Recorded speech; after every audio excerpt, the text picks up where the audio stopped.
Hello doll friends, this is Michael Canonis with the Carmel Doll Shop and the Grovian Doll Museum. Promised kept. We promised you a while ago that we would do a video of the Dehors doll. And it took a while, and then we finally figured out we had to have the elusive, hard to track down Carl Armstrong come here. And that way we could capture him. So he is going to teach all of us how to create these dolls, Eugenie and Edouard. So I hope you enjoy this segment. And by the way, Carl, when we originally conceived the concept of this doll, she was a brunette. Yes. And I ran out of blonde wigs, but what do you think? I think she's wonderful, Yes. blonde. Yes.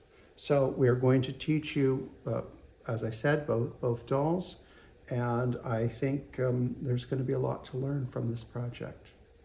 So too. We'll get to work, and we will see you all shortly. Bye-bye.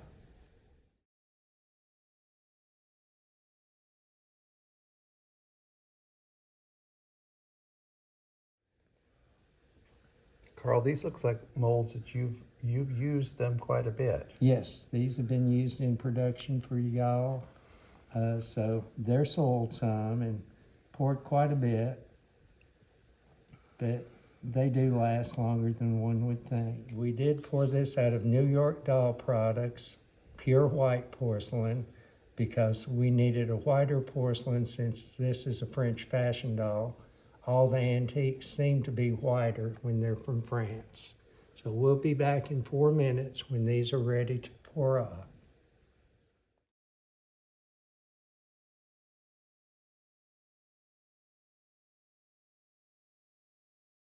It's been 4 minutes now, so we're going to empty the Dehors heads.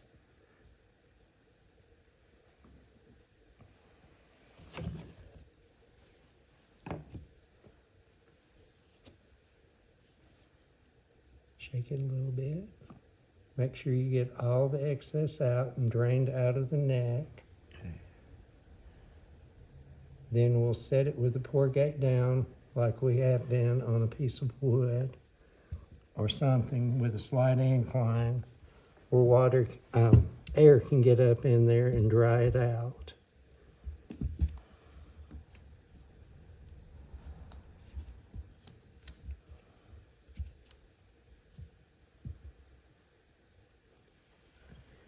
Okay, now that we have those poured, we're going to go right back. We're going to pour the lady's arms. And these are soiled molds. These are molds we've used for production. We'll get another band on this one. Okay. Now, which way you want me to start? Now they're ready to fill. Okay. Carl, how many pours can you get out of a mold? Usually around, good ones, anywhere between 30 to 45, I would say. Okay, so it's worth it buying a good quality mold. Oh, yes. They'll last a good while. Of course, a lot of the famous doll makers would only cast 20, 25 times. Now, these are the lady's arms. Go ahead, Tommy. Okay, let me You fill separate it. them a little bit. You'll notice there is a separate hole there to fill. That is the thumbs. And of course, they'll be poured solid, so you just need to fill those once.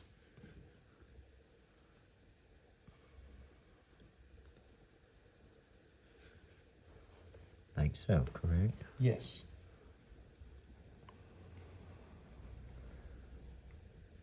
If I were pouring this, it would be like a Lucy show. You have to practice or Thanks, you'll sir. have it everywhere. Now we'll let those set in the molds for about 3 minutes to 4 minutes. Don't get them too heavy, or her arms especially tend to get slender. If you get it too thick, they'll pour solid from the elbow down, and that's not a real good thing. So I would say we'll see you in about 3 minutes. All right, thank you.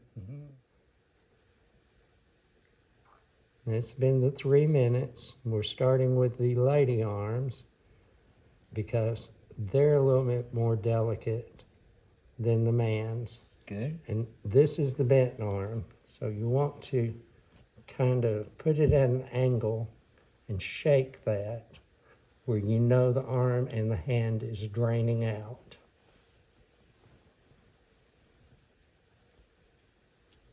Then we're going to set that, prop it.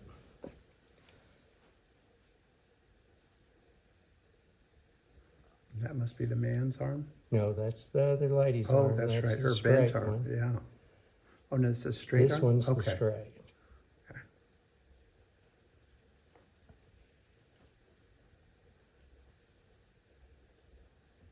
Okay, that looks like it's empty. Well, Okay, Tommy. you're thinking. Now, put them in.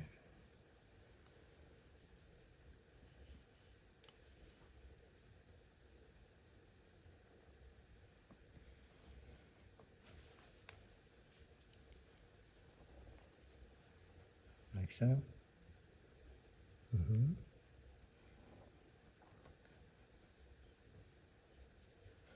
Does it look good?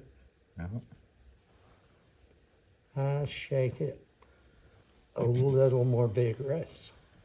Okay, we'll make a good old mess. It's hard not to. Okay, now we're ready for the other one. Okay.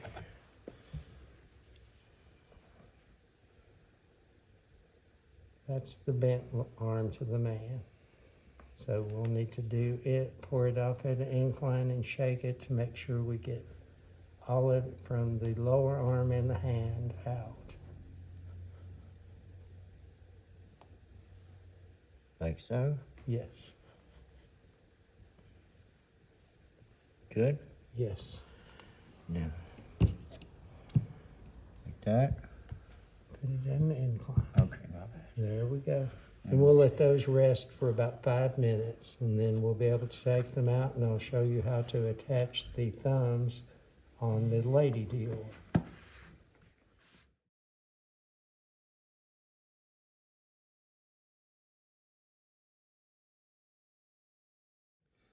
Okay, so we've let these set until I know they're ready to come out, about 10-15 minutes. I'm taking out the pour gates on the back of the heads. If you don't take this out, or at least loosen it, the heads usually will not release. So, and you don't want it to pull away from the mold. Now go in here and lightly trim it. Now, I'm going to flip it over. Which one? This is the lady. We'll see if she's ready to come out. Nope, not yet. Nope. It's going to be a few more minutes. This is the first time I've cast porcelain in California, so the weather's different than what I'm used to. You got all that ocean air. Yes. So, We'll give her a few more minutes? yes, we'll give her a few more minutes. You never want to force a mold open because it will tear the porcelain. So we'll just wait and come back.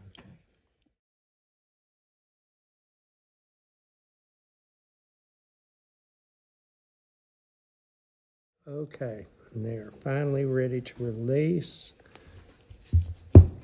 We have the man ready, and I'm going to cut the eyes out now. Carl, do you always cut them out when they're in the mold like that? Yes, I do. It's just safer, and it supports the head where I don't warp it or deform it. So we'll go in there at the corner, inside corner of the eye. Try to make as smooth a cut as you can. Pull it straight up. Do the lower part. And generally, I just push it in there and let it fall. Oh, that was easy. Now, I'll start on the opposite side. I mean, you made it look easy. I don't think it's easy. Well, 45, 50 years into it, it's pretty easy.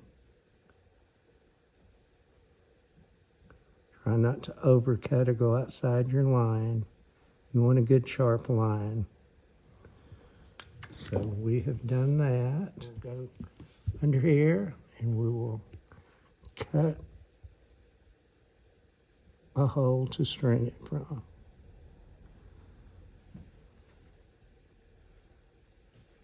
And this looks like you just did that freehand. You didn't have Pretty much. any guide for that.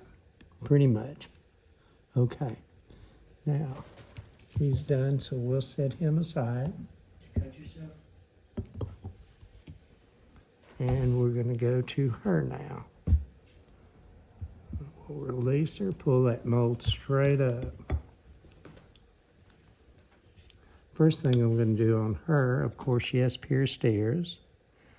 We'll go in either with a syringe or a pen.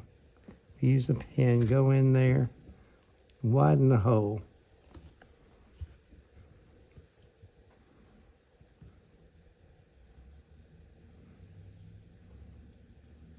Just kind of spin it around like that. Then we'll pick up the X-Acto knife and do like I did on him. We'll start on the inside, follow it up, go to the end.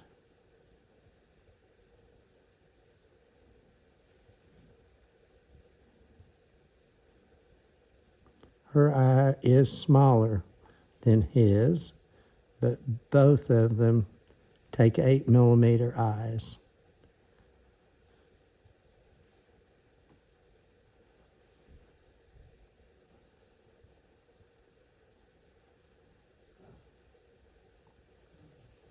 And I would imagine, Carl, the trick to you is use a sharp X-Acto when you do this. Yes, that's why I go through usually 4 or 5 blades a week if I'm pouring and cutting a lot of eyes. And I'm just going back here and cutting out some of the porgate that I didn't get out. We're going to turn her up just like we did him. And there's enough detail in there you can see how big to cut this hole. Now you can use a very large straw and just push it into it to do this hole also. Okay, there's both of the heads. Now we're going to release her arms first because hers require a little more attention because of the attached thumbs. She has very detailed hands as opposed to the man.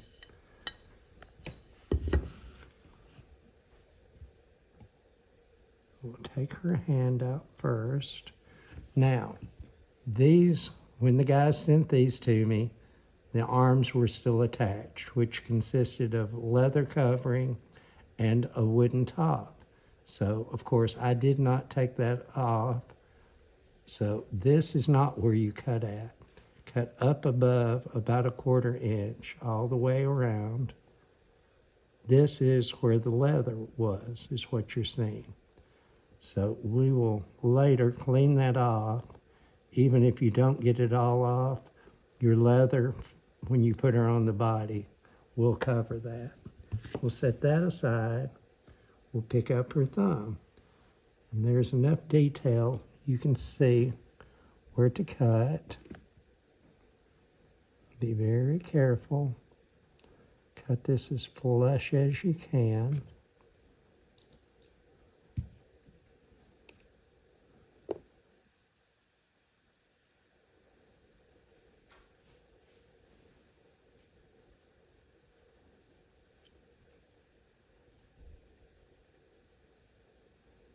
Now that's fairly smooth. Now, we have a few drips over here left over, and I don't like wasting porcelain from where we cast the heads and they drained. I'm simply taking that, setting it down in the wet porcelain. Then we put it, match it to where it goes. We press it in.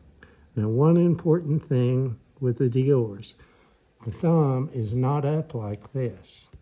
The thumb is down inside the hand. So make sure you have it in the right position. I generally take my X-Acto knife and just start merging those pieces together where we've attached. Now I will pick up a little more porcelain and put right down in here. But we'll go all the way around it. You can take a brush, but it's just easier for me since we have to clean it anyway. I generally use my X-Acto while it's wet and just kind of mash it together.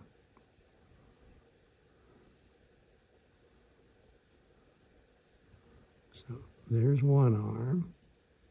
I'm sure this is a joy to clean. Well, at first I was really scared of these. They're so delicate, but they are not as bad as, say, Fanny's hands, which all the fingers are separate. And they're tiny. Yes, and of course the smaller and more delicate hands, the harder it is to get those cleaned. Let's see, that's his. Is this hers? No. This is hers. So, we'll take and lift that straight up.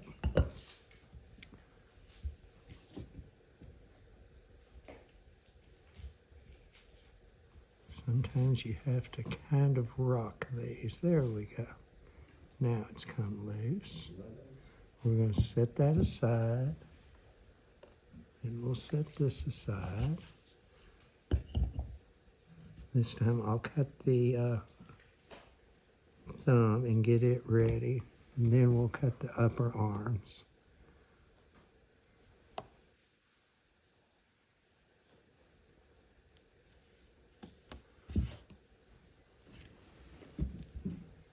Okay, now on this arm, this one was not attached. You can see where the leather is down here, so this one you will cut at the straight line around.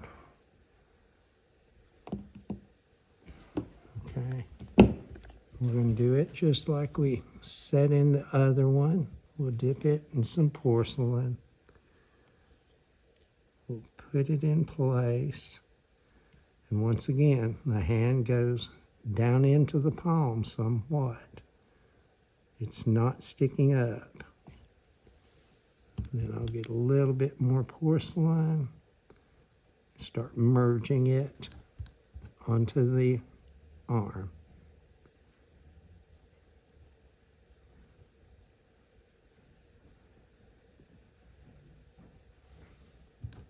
Get a drop of porcelain, drop it down in there to make sure it's all uniform and sealed. Okay, there's her other arm. Now for the man's arms, and they're much easier because they're not as detailed, and of course there's no attachments. His arms were still on the upper part. You can see up here there is semi-line, so about a 1/4 inch from where you see that detail, go up and cut.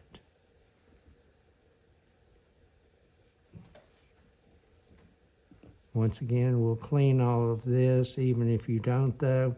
That gives you a good idea of where the leather that you'll be putting on there to put him on the body, that's how far down it goes.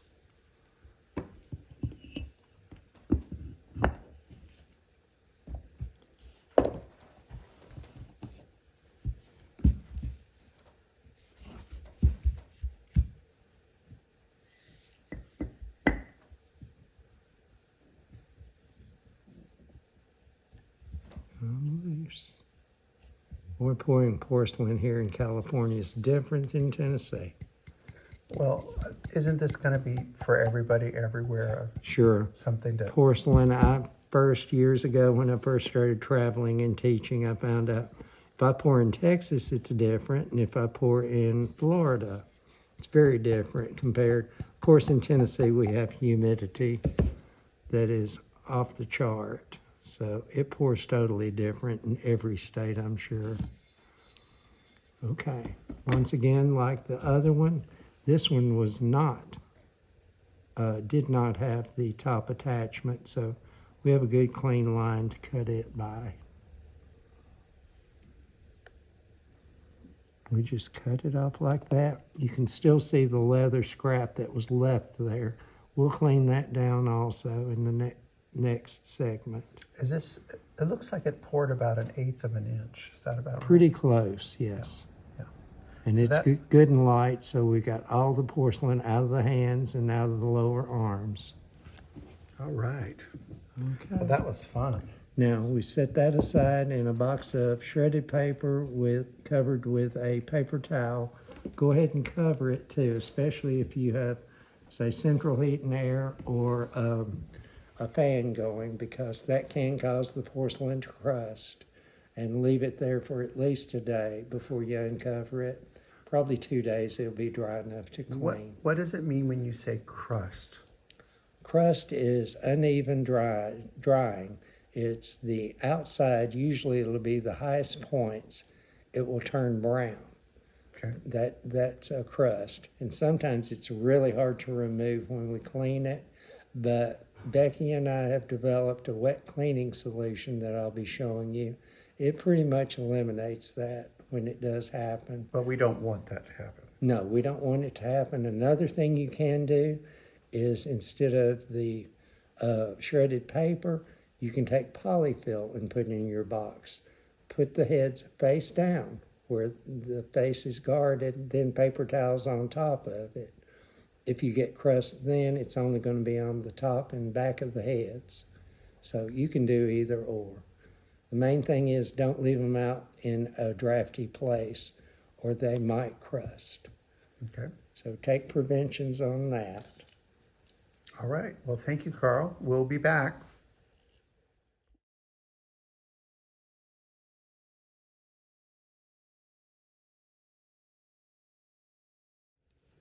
Hi, everybody. Good morning, Good Carl. morning. I'm here to show you how I clean the Dehors with the new wet cleaning solution that Becky Decker has come out with. It's called Purple Magic, and it truly is magic.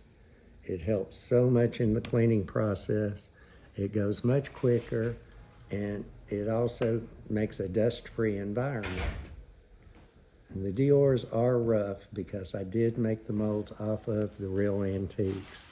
I didn't smooth anything out. There's a little extra cleaning, but for such a rare doll, it's so worth it. The first thing I do is take a brush full of the wet cleaning solution, and I put it on all the seam lines, anywhere I'm going to scrape. This literally demagnetizes the dust. So it's not getting in the atmosphere, it's not getting all over our studio. And the biggest thing is it's not going in our lungs. So we just put that on there. It dissipates very quickly. So give it time to evaporate. Then we'll take our Tibbs cleaning tool. And I tend to use this wooden side more than I use the metal. It doesn't matter, either one that you're more comfortable with. The most important thing is don't go straight with your seam line. That will tend to open it up and make it pop out worse. If you'll go at an angle, you'll find it comes off a lot cleaner and quicker. And don't just trust your eyes. Go in there every once in a while, feel across there. You might see it, but if you can't feel it, as Tisha always says, it's not there anymore.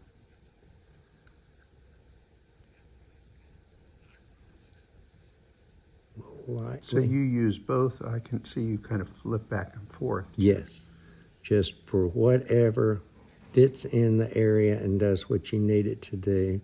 But it seems like the smooth wooden sides clean it so much easier and so much better. At least that's what works best for me. Everybody's different.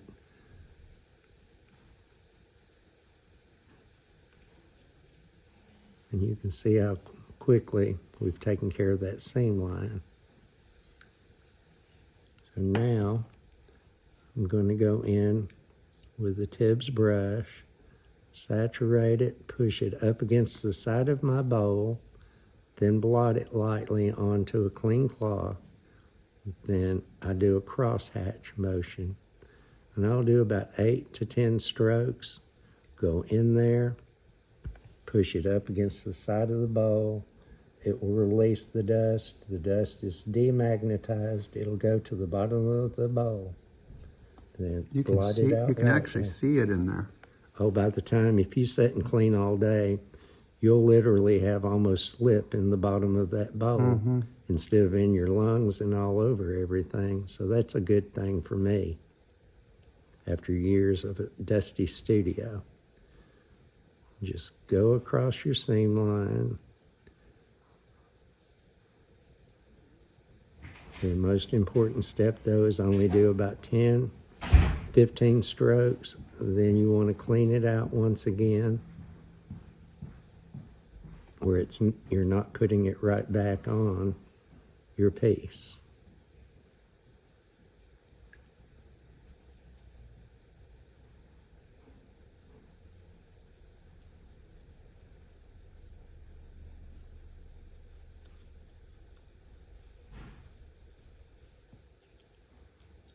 And then the neck, it's so easy to go in there with that brush and just flip it around 3 or 4 times. Look how clean, what a nice finish it gives you.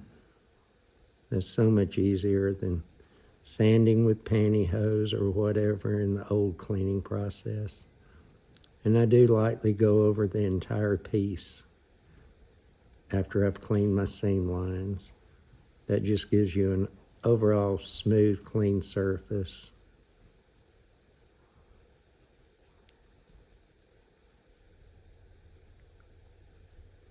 Okay, I've got my seam line, so now I'll just lightly go over the whole piece. That'll take off any flaws, and it also gets the dust completely off our piece, because we don't want all that excess dust to go in the kiln and fire on our piece. Yeah, you'll have like little, it'll be like snow, won't it? Well, you'll have less. Bisque is almost always rough coming out of the kiln anyway, so if there's less in there to float around and land back on our piece while it's firing, there's going to be less to sand before you can paint it. It just gives you a better surface. And you just smooth around on it. Now, we're going to go in with our eye sizers. And we're going to use a 10, a 12, and a 14. The eyes, whenever they're fired, both he and her uses 8 millimeters. So I've got these wrapped in tulle. We're going to go in the back where they've been cut out, and we'll just go turn them around and around. And this is also a product you can get from Becky. Collectible Doll Parts. Isn't that what it's called? Isn't that our company's name? Yes. Yeah. Collectible Doll Company and Bell Dolls. She seems to have almost everything any doll maker's going to need. Well, she's saving it all for. Oh, that's fun. So you're just. Every once in a while below the dust, and since we have demagnetized it, it's not getting airborne. It's falling straight down here. So this is one time. It's okay to set and below the dust. It's not going to go everywhere. So we'll size with the 10 first. You want to be careful. I'm not putting pressure really on the piece at all. Gently go back and forth. Because this is where you could have breakage. Oh, this is 99% of your breakage if you don't watch. So gentle. You have to be cautious.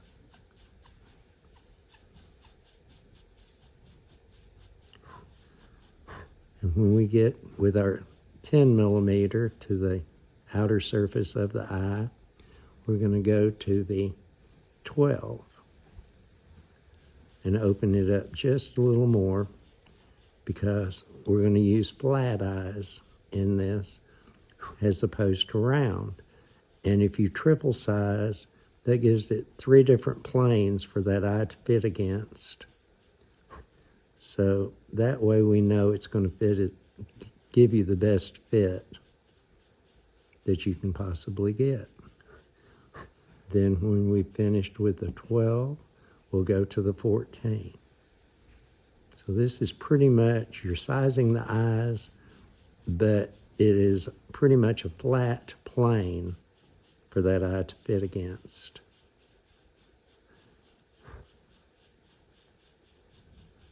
So you're just doing a back and forth motion? Yes. And once you get it, you're pleased with the way the eye sizers are fitting, you'll go back, and I'll go back with a smaller Tibbs brush this time, into our wet cleaning solution up against the side of the bowl, blot it lightly. Then we're going to go in here, and we're lightly going to go around it to melt it and smooth it. Okay. Now, and of course, always sign your piece back here and date it. That way, it can't be passed off as a antique. We're ready to fire. All right. Well, thank you very much, Carl. Thank We'll be you. back for the next step. Okay.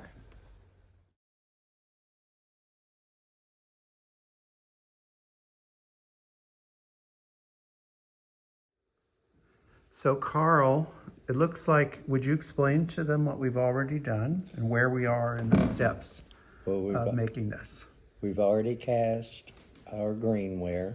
We've cleaned it, and we've hot fired it.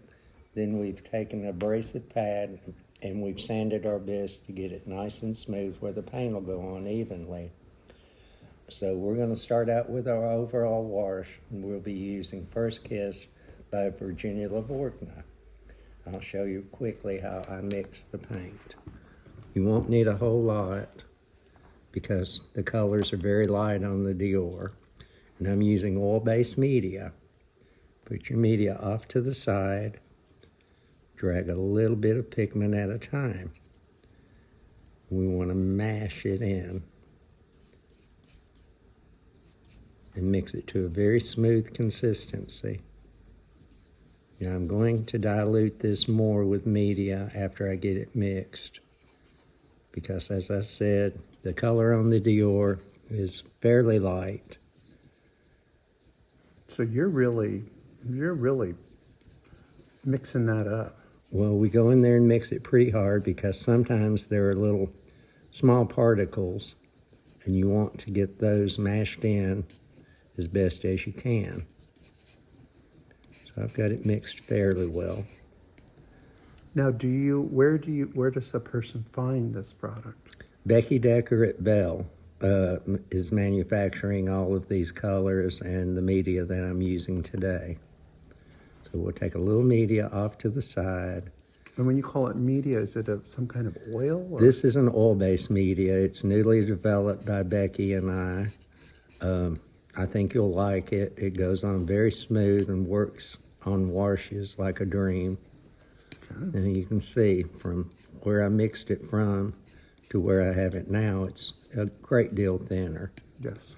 Now, those two little patches there, how many dolls would that cover? Oh my goodness. This much pigment, and the way I'm going to apply it, probably 10 or 15, which is what I usually deal with, but today I'm very lucky and only having to paint 2. Okay. So you're going to do a he and a she? Yes, I have both him and her here. I put media off to the side, and I do use makeup sponges. Now, this has been cast out of pure white, which is very white. Most French dolls are. But to keep the color even lighter and to make it easier to put our wash on, we take a makeup sponge with our media, and we put a light coat on top before we put the color on. So it's basically you're oiling her face. Yes. Which should be fairly easy for people to make sure they've got it all covered, because it would be the spot that's not oiled. True. You want to make sure you get it down in all the detailed areas. Now, you don't want a lot because we've dilated the pigment we'll be putting on. This just makes our color go on smoother, and it also gives you a surface that will make a smoother overall wash, because overall washes are not that easy most of the time, and you want to get them on as smooth as you can. Now, Carl, I have to ask you, I know you've been making dolls pretty much all your life. Is this a standard technique, or is this something you thought of? No, this is the old way of doing things. I was taught in the late 60s, early 70s, and we always used to do this just to enable to take the color off more evenly.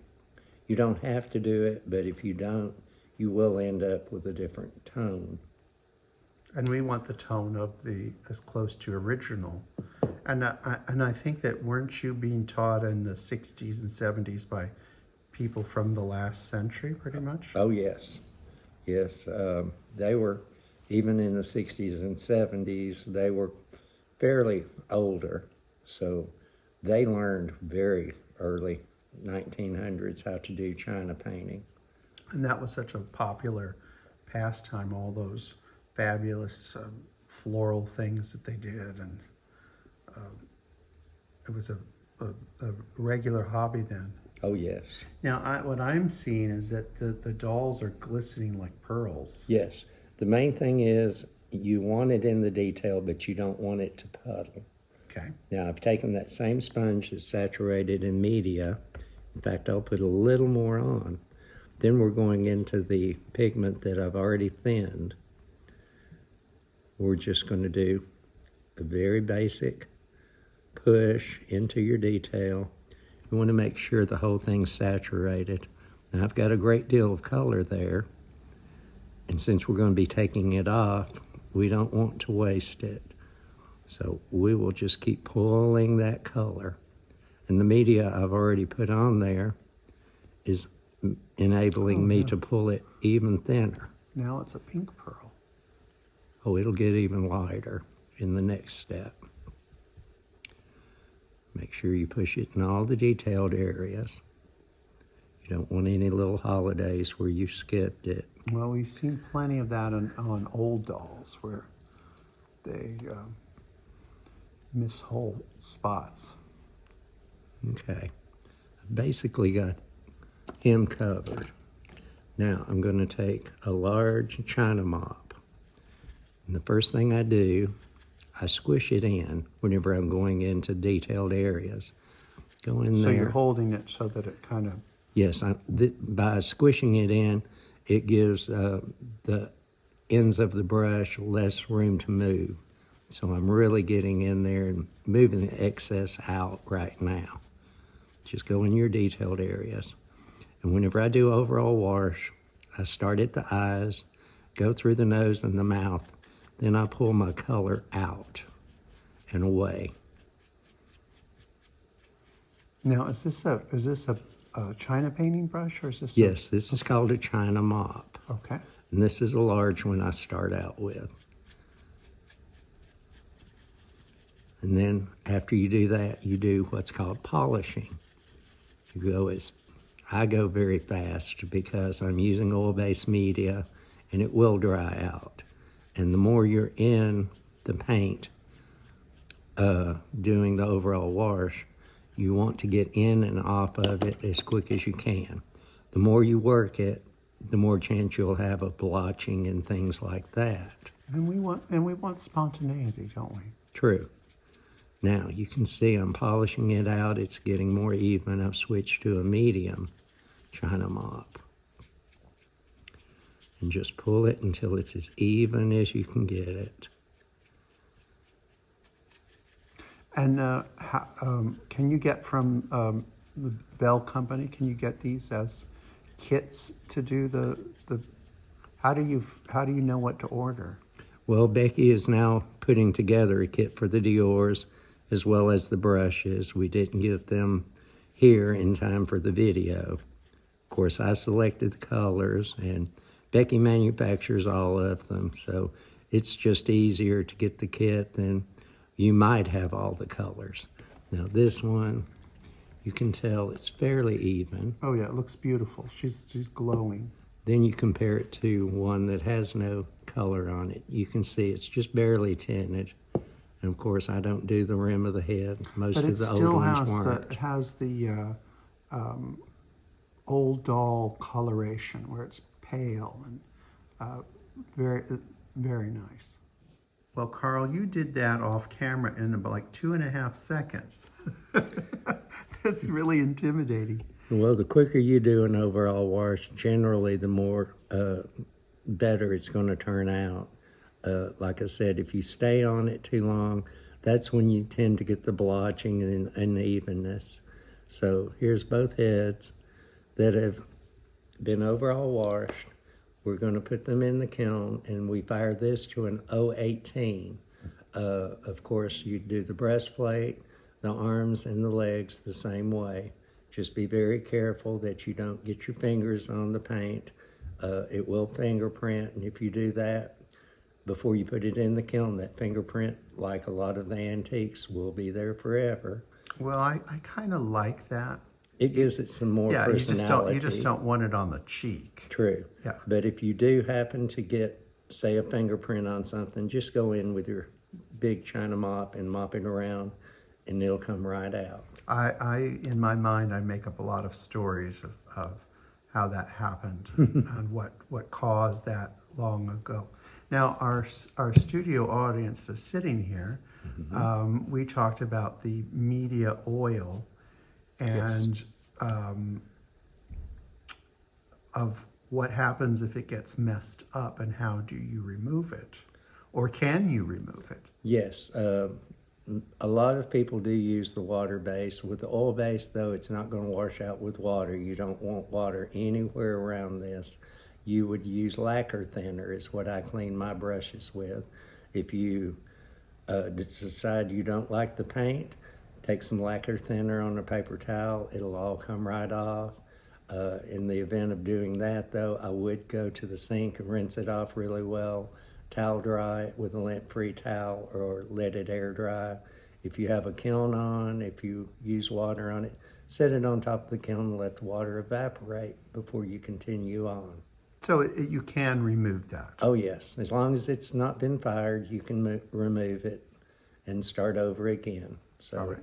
don't be scared. So basically, we're also going to do at this time the shoulder plates and arms, and is it just basically the same technique? It's correct? exactly the same. Okay. So we'll go ahead and do that, and then we will put this in our easy bake oven and see how it comes out. All right, friends, we'll be back. Well, we decided to come back a little early, and we thought, I wrongly thought that there was nothing educational about doing the limbs, but look at what Carl came up with. So you use I have a paintbrush up in there because you can work yourself into a corner very easily and start fingerprinting and ruining what you're doing. So you can always find something to help you. An old brush handle, a piece of round wood, whatever. Dowel. That way I don't have to get my hands in there. I can still stick my thumb, or if you do have to, you can hold it like this, but that's easier to get that out than a whole hand holding it. And there's no charm on the arm with a thumbprint on it. No. That's just, and you do have a little bit of that you could at the top of the cut of the arm. That's going to be covered, so that I do know, Carl. Okay. But that really makes that a pretty easy. It helps. Now, of course, I need the brush that I'm using, so I'm going to replace it with another brush. Pull that one out carefully, a little at a time. There we go. Now, of course, like I said earlier, I started out with the large mop. Now I'm going to the medium one to drag it out of my detail. Polish it out. And just drag the color down. Now, generally, when I'm at home painting, I do have stilts to slide this down on where I don't have to touch it.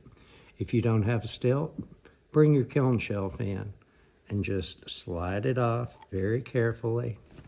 onto the shelf. onto the shelf like that. As long as you don't scoot it around on the shelf and leave it alone and carry it carefully and put it in the kiln, it's not going to make marks or anything. So that just helps it a lot. And you'll use the same concept with the lady Yes, arms? hers are a little bit harder. His, of course, we've attached the thumbs on her hands because they're so intricate and so detailed.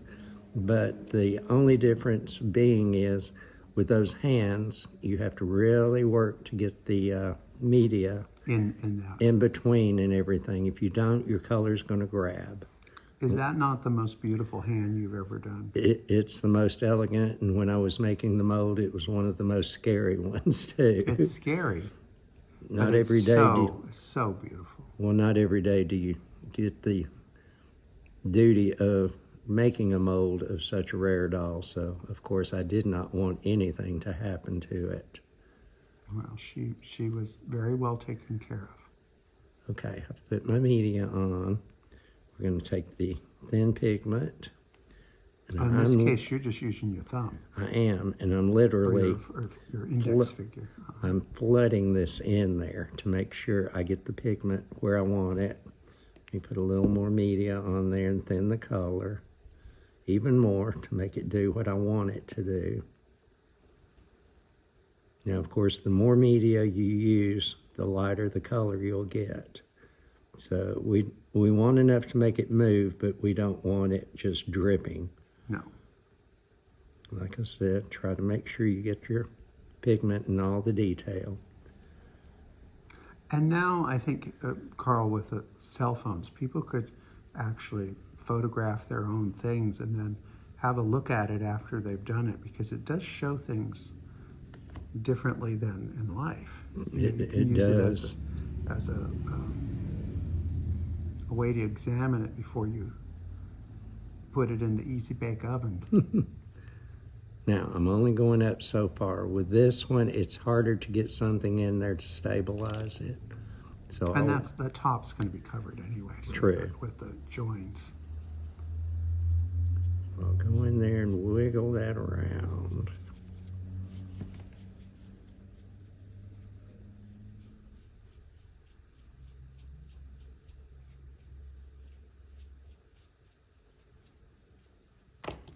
And I would imagine that's probably the most difficult limb to do this It, particular it really event is. on.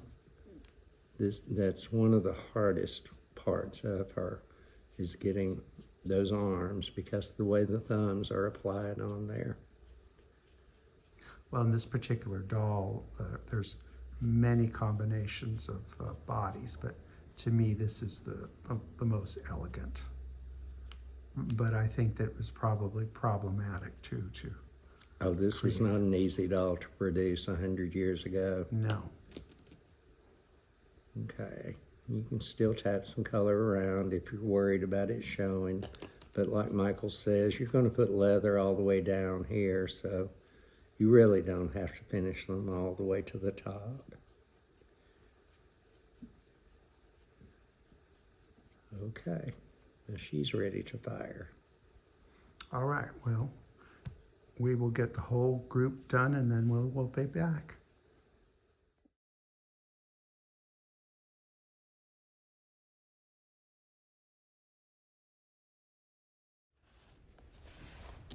So Carl, I timed you. It took you less than 20 minutes to get all these pieces blushed. So are you working faster or slower because you're here? Faster, probably, but like I said, when you do an overall wash, the faster you get it on there and off, generally the most successful you'll be. I did want to show you one faux pas that happened. Now, I had already said after we fire it, we polish our pieces to get the roughness off. Well, I had a little surprise. I put the media on, put the color on, thought I had it sanded really well. Well, you can see it was not sanded very well. This is what happens if it's not sanded good. It's no big thing whenever you catch something like that. Just go ahead and stop. You'll be removing the paint, so go ahead and touch it. Go back in there, bend your sander, get in between there, And if you find one, you might as well sand that whole piece again. Then just take your media, put back on there, and when you get it sanded good, you won't have it like that. So it's almost like being a house painter where the prep work is more work than the actual painting. It really is, because if you don't start out with a good surface, you're going to end up with flaws and stuff like that. But you can see the difference. Same hand. This one was sanded correctly, so we don't have that flaw. Well, and I have seen this many, many, many, many times in antique dolls where they didn't finish it properly. True. But like I said, this is no biggie, but I did want to show you. It even happens to me after 40, 45 years of China painting. That's just a careless mistake, but nothing that can't be fixed very easily. Okay, so I noticed in this one, the male boot, we've got a little bit of it that I didn't see before, but once you put the China paint on it, see right there? Yes. Yeah. So that's an easy fix, is it not? That right there is actually iron deposit. So that will be there, but you will cover that with leather so it wouldn't hurt it so badly. It's not like it's on the face or anything, which you will run into that on antiques too. Sure. But not every part that has flaws should be thrown away, because like I said, you'll be gluing leather over there for the upper part of the shoe, so you could go ahead and use this piece. Okay. So we now are officially ready to put this in our easy bake oven. Yes, and for the first firing, I do fire to an 018. I do fire different than a lot of people, and I fire multiple times, sometimes 8-10 times. So eventually I'll go from an 018 to a 019, and your 019 is about 50 degrees cooler. I do that because the more you fire pinks, reds, oranges, they'll start dulling. They will go brown sometimes. They like to be heated, but only a certain amount of times. So if you start going backwards and lowering your temperature, you'll still get the same colors. They won't wipe off, but they won't fade either. So, all right, that's wonderful to know. Thank you, Carl. So You're we're going to we're going to cook these, and then we'll come back when they're all baked up. All right, we'll be back. okay.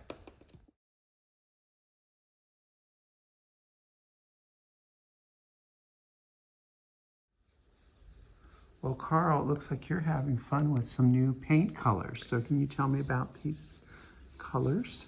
Yes, one of these colors, this is Whisper Pink. We'll be using that to do the lips. Then we're going to use a color called Tea Rose. And with the Tea Rose, we're going to be shading in the lids and giving it some cheek color. Okay. And where do we get these paints?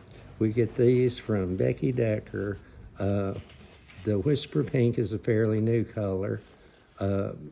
With the Dehors, that was one of the problems when I first got it, is trying to figure out how to get the color as close as I could. Well, I mixed China paints, different brands and different colors. I never could get it. So what I'm going to do is an old technique. It's called overpainting. This pink is very pink when it's fired. You can't really tell what color pinks are until you fire them. So I'm going to paint it pinker than what we need. It's going to be a very bold, almost shocking pink.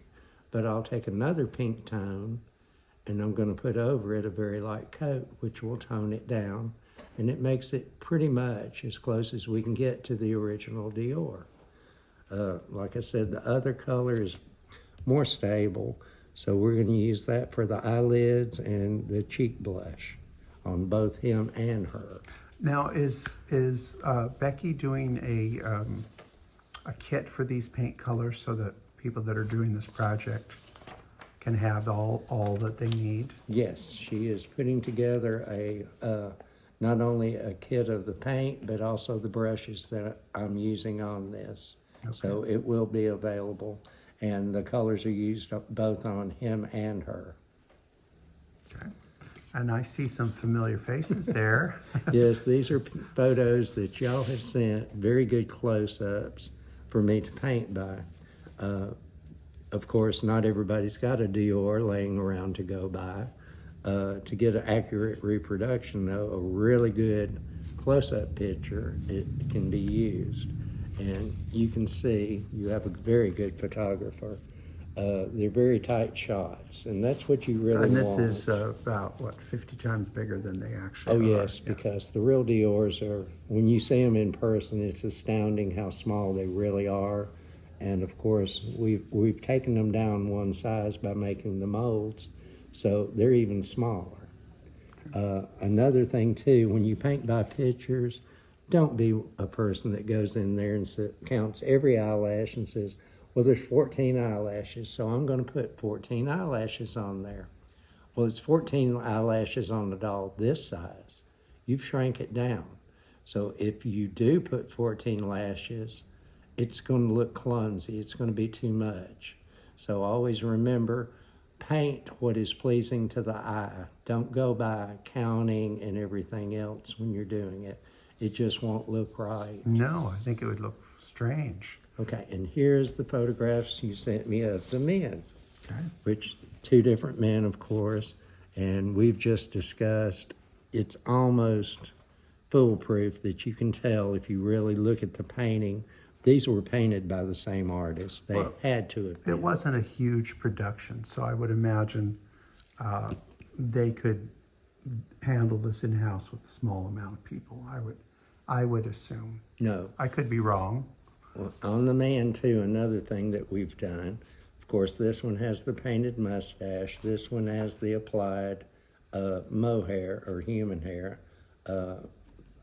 goatee, and the mustache. So Michael and David asked me, could I not only paint the mustache in, but paint the goatee? Well, that's what we'll be doing. And then this one has a very small goatee. We did a few of those, and David and Michael seem to be more pleased with a bushier one. So it's really your preference, as long as you capture the rest of the facial features and everything, it's still going to be a Dehors. And when they buy, I have not seen the mold set of this. I mean, I've seen it, bundled up. Do they get they get these photographs in the packet too, don't they? Yes. Okay, We'll good. be getting those. And here's another photograph I took when we made the mold, showing you how simple the hands were finished. It's just a simple line to outline the nails. It's not filled in. To them, it was probably not necessary, so they just finished things quickly with the arms and the legs. And they're actually very small and delicate, so. They are very small and very delicate. Some of the most delicate hands I think I've ever made molds of. All right, so you've got the Whisper Pink and you've got the Tea Rose. Yes. Show me what you're gonna do with it. First, I'll flip this. And that's another habit I've gotten into. I paint so much and usually in such large quantities. And like I said, your colors are not what you're really going to end up with. So for lack of confusion, I just take a Sharpie and write on the tiles above whatever I'm mixing what color it is. I think that's an excellent idea. And this is just a little tile, like a bathroom tile, isn't it? Oh yes, as long as it's glazed, the paint will come right off. You can take a little bit of paint thinner, and if you have any trouble, and it'll still come right off. And then I'll be using, let's see, this is a mini lash liner that I'll be using. A lip brush. And Does it actually say a lip brush? yes, that Wow. one's just plain lip brush. This is a large lip brush. Okay. And the first thing I do on these, let me pull my Optivisors down. It's like working in a coal mine. We'll put a little media off to the side. And of course, like I said, we've got this fired and stabilized, the overall wash.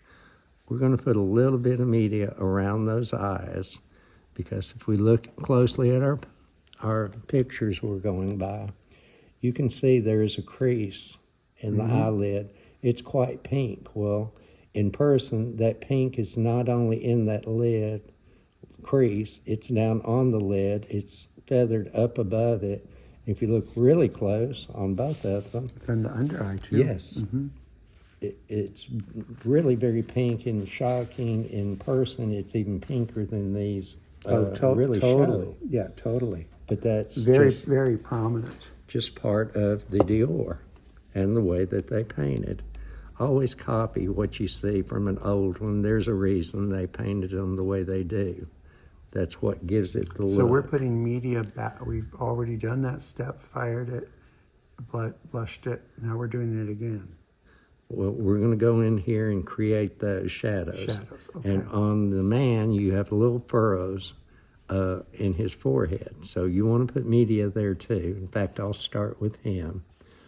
I'm going to take the larger lip brush, go into a little bit of media.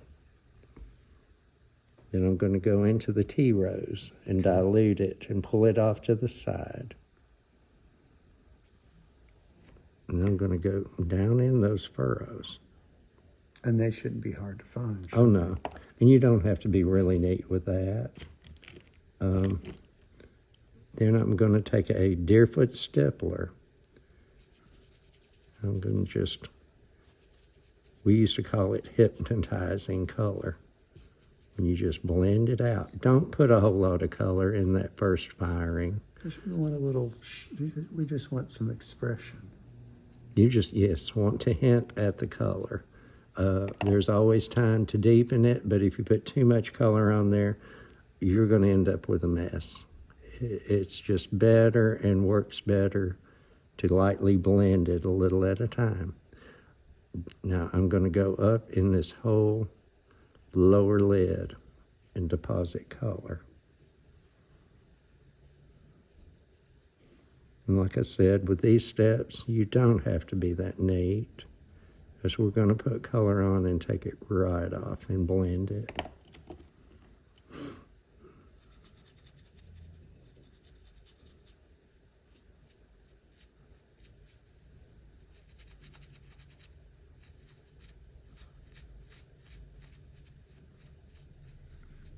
Now you're making this look so easy, but you've already done the heavy duty work to figure this all out, haven't you? Yes, and that's the hard part, trying to figure out the colors, trying to figure out how it was applied. Well, not only applied, with China painting, it's not how much color you put on, but how you take it off and how much you take off. And that's another thing I'm getting ready to show you that I do. If you will look at the photographs, you'll notice that there's no pigment really on that lid. It took me a while to figure that out. Let's see, where's my eraser? That kid over there. Is it in here? Yep. Okay.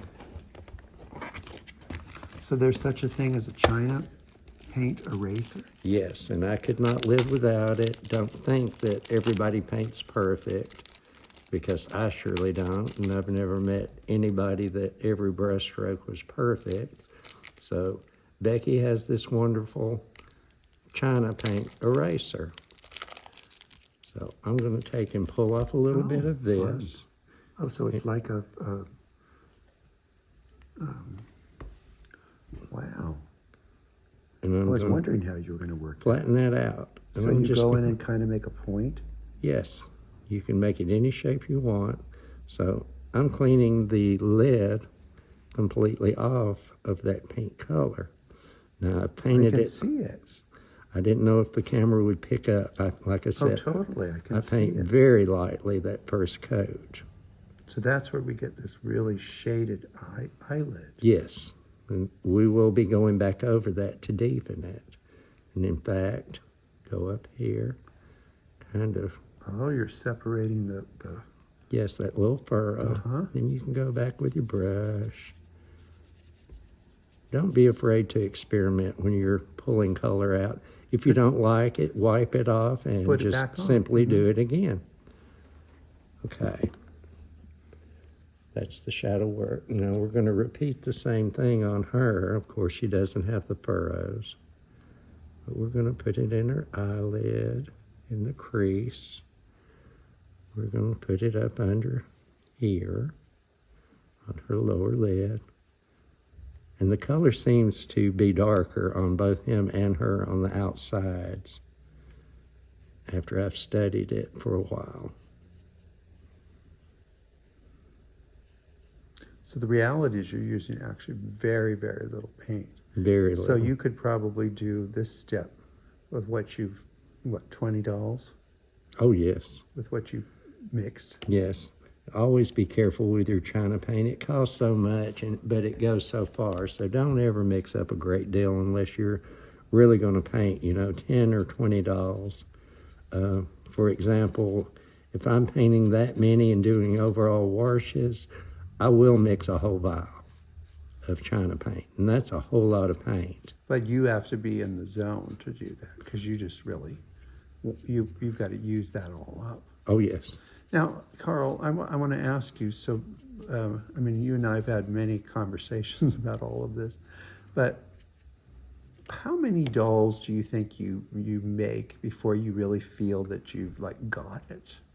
With me, as a general rule, on about, of course, I don't count the first prototypes, so probably after about 15 or 20, You feel you've got it?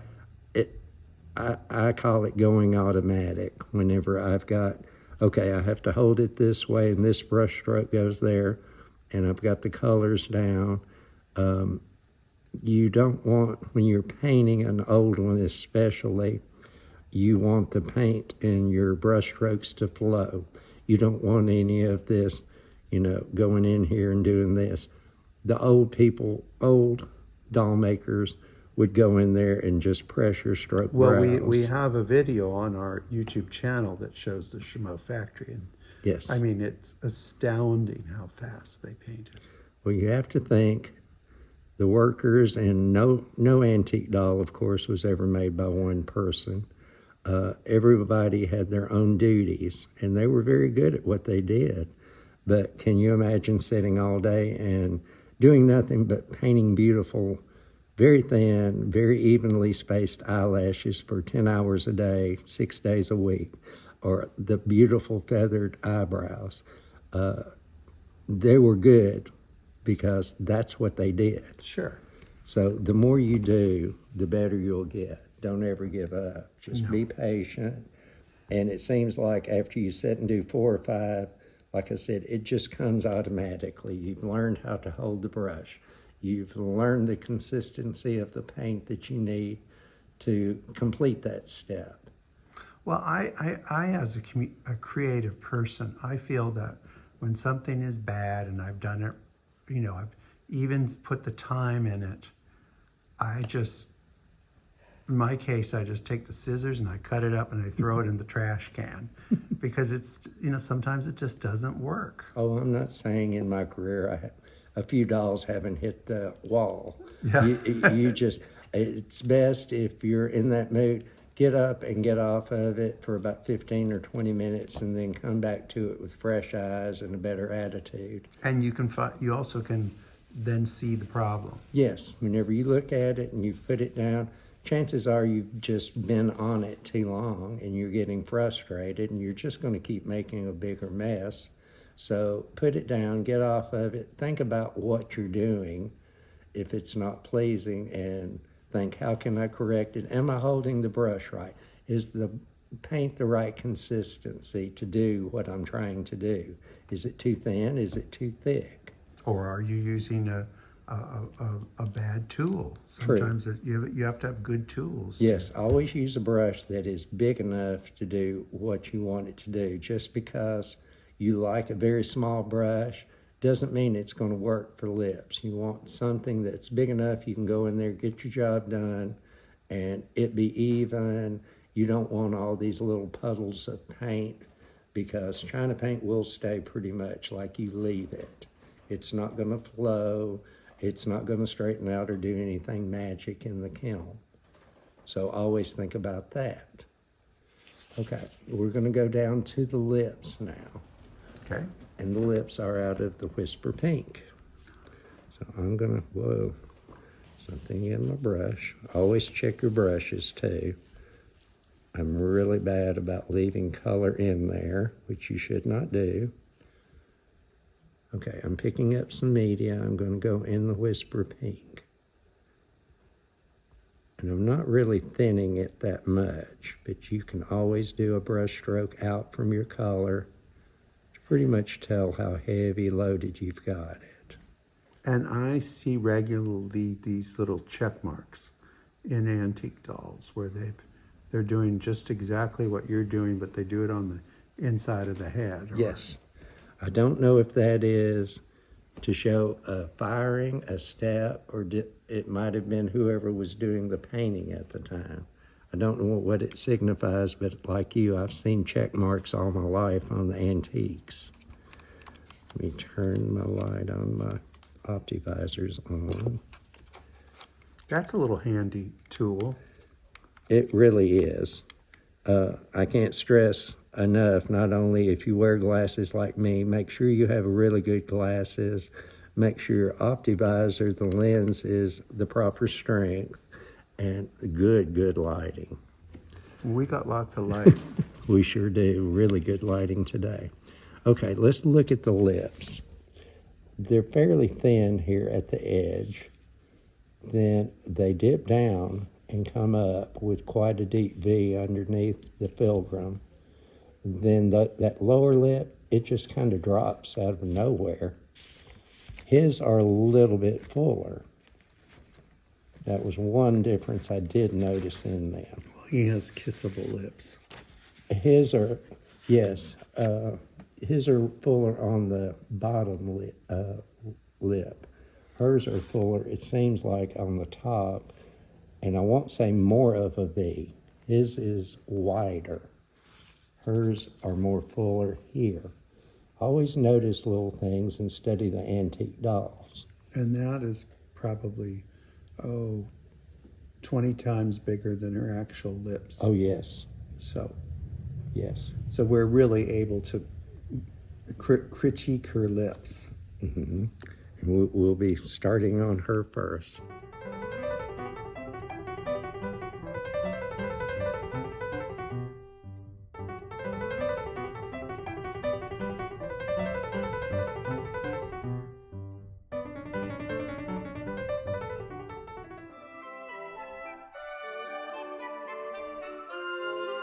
Remember to like, subscribe, and hit that notification button.